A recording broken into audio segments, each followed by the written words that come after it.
So here we are, and this is October 6th, and it's Breast Cancer Awareness Month. October is the month they decided that women need to focus on their breast health.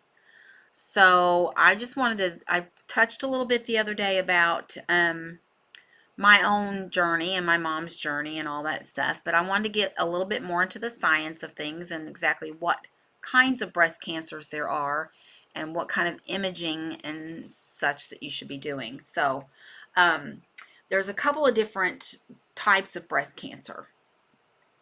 One is hormone receptor positive breast cancer, which actually is about 80% of breast cancer diagnoses. So this can be, it's usually an estrogen receptor, progesterone receptor positive breast cancer. So it's an ER/PR positive breast cancer. And that means it's hormone driven. So the other kind is a triple negative breast cancer, and they usually call this HER2 negative. So HER, the number 2 negative. This one is a lot more rare, and it's a lot harder to treat.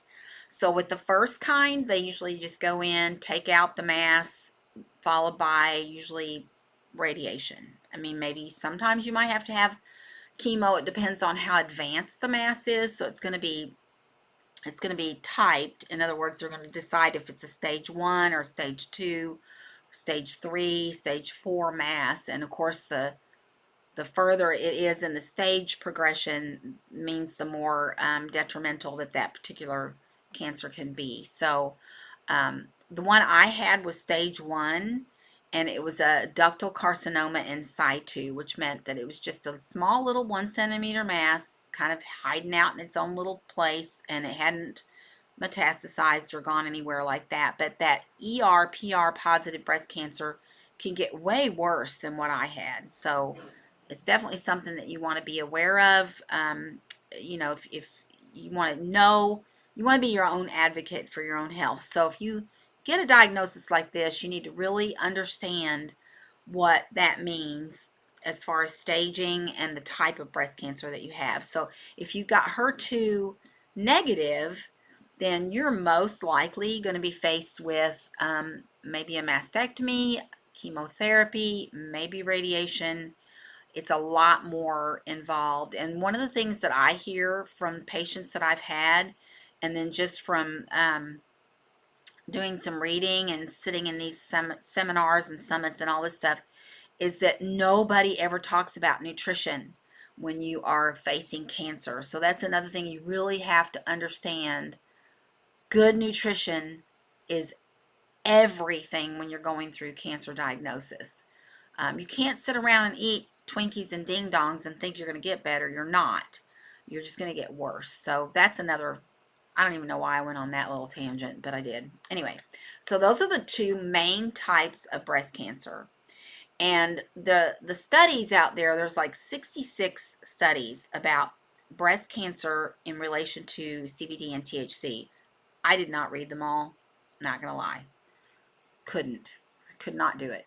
So I summed it up by just saying that studies are showing that CBD can definitely inhibit the growth of both hormone receptor positive and triple negative breast cancer cells.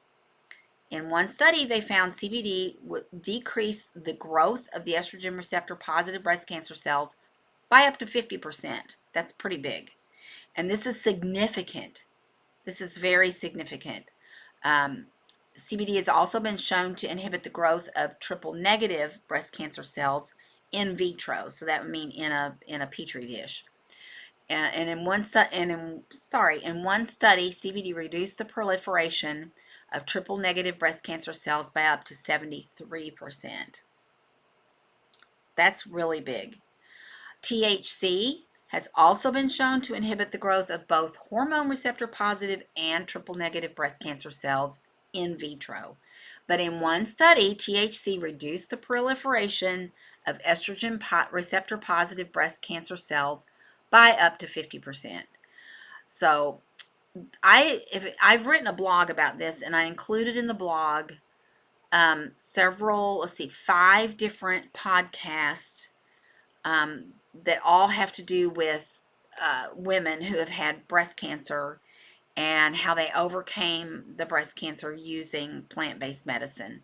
So if you want that, if you're not on my email list and you would like to get the blog, then let me know and I can get that out to you. So it's very interesting. When I went through all my cancer stuff, if I had known what I know now, I would have done a lot of things different. I'm just saying.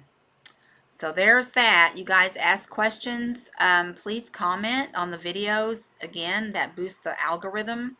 I'd like for as many people that are in the private Facebook groups to see my stuff. So that would help. Anyway, I think that's it. I just got off of I